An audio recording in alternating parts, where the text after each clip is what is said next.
Good afternoon, it's Tuesday afternoon and welcome to the Fixed Wing Guy channel. My name's Stuart Lomas. Video today, I want to talk about a couple of things if possible. The first one is a reply to a video I saw this morning from Simon Crane, and I think he called it perennially offended, and he was referring to somebody he spoke to about his video regarding the ongoing saga of Jeremy Clarkson here in the UK, the presenter of Top Gear.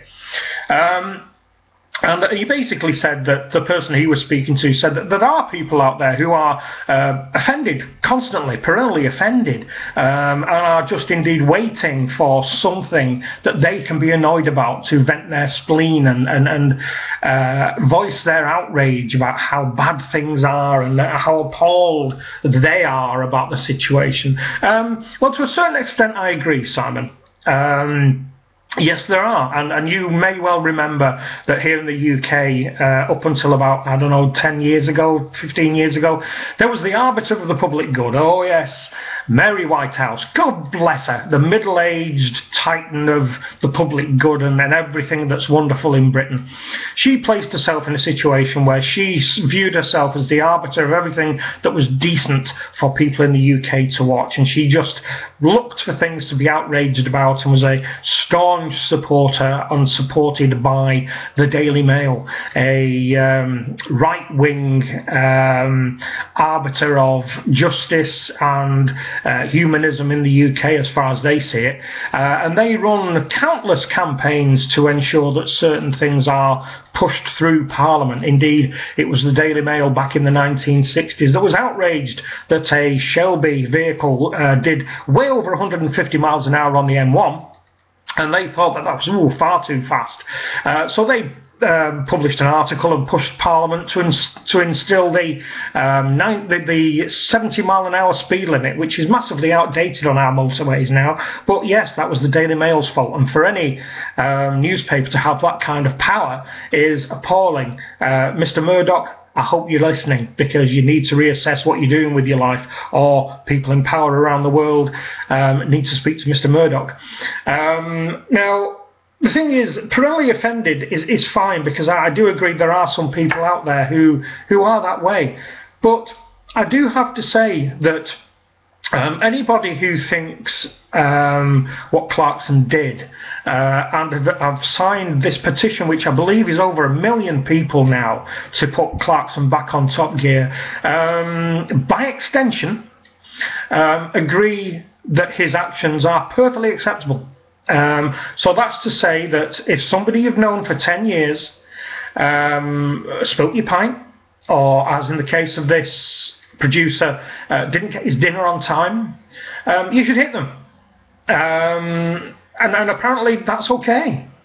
And it certainly seems okay with Clarkson. Now, if you feel that the outrage that's being shown about his action is wrong, is excessive, if you are one of the people that signed the petition to get him back on the BBC, I would suggest that by extension you agree with his actions. Now, you have to ask, would you agree with his actions if that producer was your brother, was your cousin, was your next door neighbour, was somebody in the next street, somebody in the next town? Would you agree then? Somebody you knew to nod to in the shop, somebody you stood next to at the bar in your local pub, you didn't know them particularly well, but you let on. Would you agree that that is acceptable? If you do, then something needs to be sorted out in your head. Most people, I would gather, who put videos up on YouTube wouldn't dream of hitting somebody for forgetting to get your dinner or spilling your pint or whatever. I know I've been in pubs where there are people who've had one over the 11 and start throwing fists at the minimalist thing. But, you know, so if you've signed the petition and you want to say that I'm being outraged by his actions and he should be brought to book by them, you need to look at yourself. Don't look at me. So, Simon, if that's you, I apologise, but by all means let me know what your thoughts are, or bang a video up and let me know why I'm wrong. And whoever the person said that there are people out there who are perennially offended, yes there are, but in this case it's a difference between knowing what's right and wrong, and more importantly for me, what's decent, and what Clarkson did is not decent. So that's the first thing. The second thing I want to talk about today, which has worried me slightly, is an incident that happened in Telford in Shropshire yesterday here in the UK. Now, what happened there was apparently there was a gentleman who had obviously reached the end of his rope. His life had gone so badly wrong that the only way that he had in his eyes to deal with this was to end his life. So he went up to the top of a public multi-storey car park and decided he was going to kill himself by throwing himself off. Now, that in itself is sad, and it's not good in any way, shape or form when people should be offered help when things are going that wrong. But what I want to talk about today are the group of people who stood around the base of this public car park, filming him on their mobile phones, assumedly to tweet it, to upload it onto YouTube, and also shouted at him and taunted to him to actually jump. And that's exactly what he did. Now, I'm not going to get into the ramifications of whether these people should be tracked down and prosecuted. In my eyes, they should. And there are legal precedents out there to allow these people to be brought to book. But what I want to talk about is, how is this happening? I'm 54 years old, and I don't remember society being like this. I don't expect society to be all sugar plums and rainbows and unicorns and daffodils. I expect life to be real, and we all know that life can be hard. But what has happened to the mentality of people who will push somebody who is right at the end of their rope to end their life solely so they can upload it onto YouTube or Vimeo or wherever else they put their videos? Back in the 90s, I think it was, there was a program, a Japanese program called Endurance, I think it was called. Let me know if I'm wrong. It was a Japanese game show where the contestants were up to win a big prize, but to win that big prize, they had to go through a lot of torturous tests where they were actually physically hurt or psychologically tortured. Now, at that time, somebody put a documentary together talking about game shows and how they developed over the years. And what they were saying was that they were fairly confident, looking at the trend, that before the middle of the first half of the 20th century, we would demand, when I say we, I'm talking about the human species, would demand to see the death of somebody live on screen. Now, I know that we hopefully have moved away from that, from the days of the gladiatorial fights in ancient Rome and so on and so forth, where there was this bloodlust.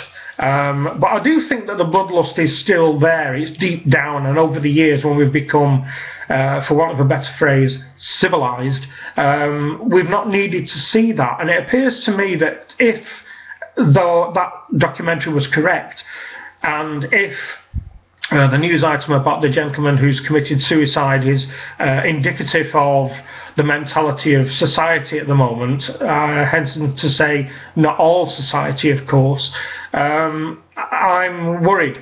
I'm worried that why anybody of any decency who today should be ashamed of themselves, their family should be ashamed of them, that they pushed this poor man to jump off the roof. You know, they shouted, you know, they were obviously telling him to jump.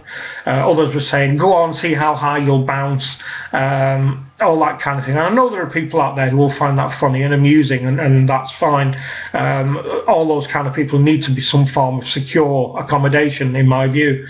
But I'm quite saddened by this, even though I didn't know the man. I've only heard about it on the radio today. I'm sure it'll be covered on the news all day. If you have a chance to look it up, have a look at it. I hope that you're as saddened and appalled by this as I am. So not a very cheery YouTube video today, I'm afraid. By all means, let me know and see what you think. Simon, let me know what you think. So I think that's it for today. I may do another one later, which is more apt to what this channel is about, but I just had to put my thoughts out there as to what has been going on the last couple of days. Thanks a lot for watching. Any comments, leave them below. Please don't forget to subscribe. I might put another video up later on today. Tap the subscribe button, and I'll see you soon. Bye bye.